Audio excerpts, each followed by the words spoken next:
I did this pilot. Pretty amazing. Hello, everybody. Yeah, that's okay.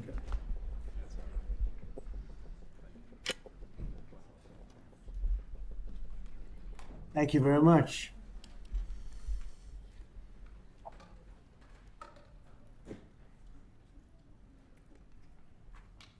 Well, this is a big day and many reasons, really for many reasons, and I have a very distinguished group of people behind me, mostly medical people and brilliant people, and they really know what they're doing. And I just want to thank them. They truly gave their lives in terms of the time and all of the incredible work they've done over the years in arriving at the position they have now, most respected people in the country.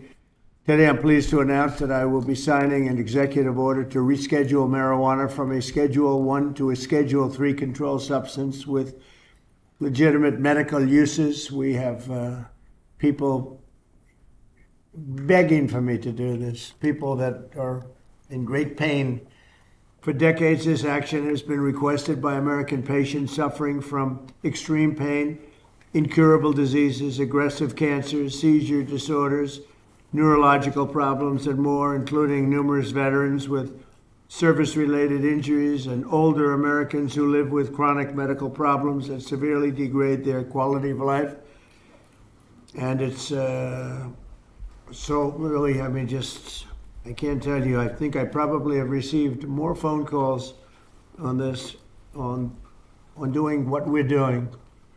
I don't think I received any calls on the other side of it, but hopefully this reclassification, which by the way polls at 82%, will help many of those patients live a far better life. We're joined today by Secretary Robert F. Kennedy Jr., who's doing a fantastic job, Administrator of Centers for Medicare and Medicaid Services, Dr. Mehmet Oz, the FDA Commissioner, Dr. Marty McCary, Director of the National Institutes of Health, Dr. Jay Bhattacharya, and the Director of the National Institute on Drug Abuse, Dr. Nora Valkow, as well as Dr. Ilana Braun from the Dana-Farber Cancer Institute, Duke University's Dr. David Casseret, the National Commander of the American Legion, Dan Wiley, and my friend Howard Kessler. Howard, how are you feeling?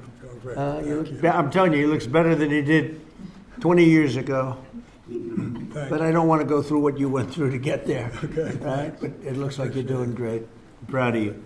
I want to emphasize that the order I am about to sign is not the legalization, or it doesn't legalize marijuana in any way, shape, or form, and in no way sanctions its use as a recreational drug. It has nothing to do with it. Just as the prescription painkillers may have legitimate uses, but can also do irreversible damage and never, if you look at some of the damage that can be caused, wreck lives, and if it's abused, it's never safe to use powerful controlled substances in recreational manners, and especially in this case, if you take a look, illegal and unregulated drugs, very, very bad thing. So I've always told my children, don't take drugs, no drinking, no smoking, and just stay away from drugs. I have been, they would look at me and they said, Dad, would you stop saying that? I would say it every time I looked at it practically. Young Americans are especially at risk, so unless a drug is recommended by a doctor for medical reasons, just don't do it.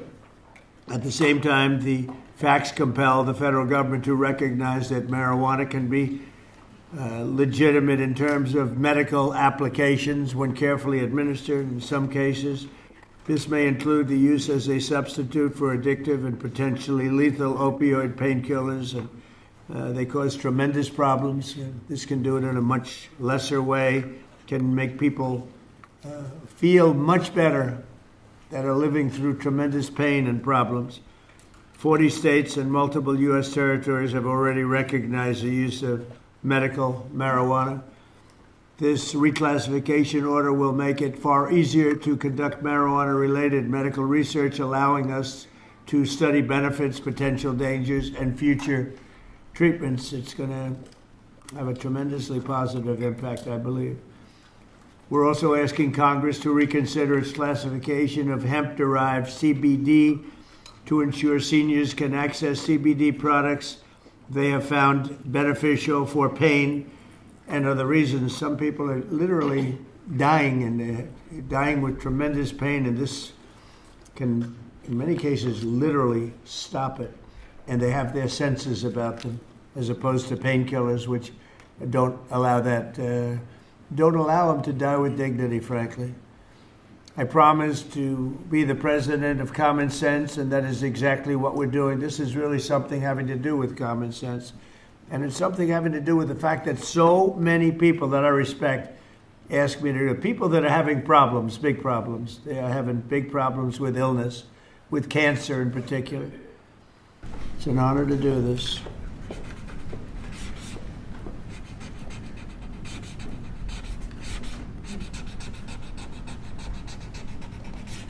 Well, that's a good one.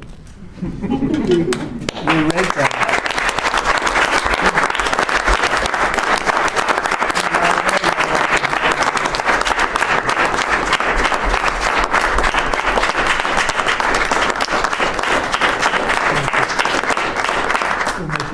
Thank you.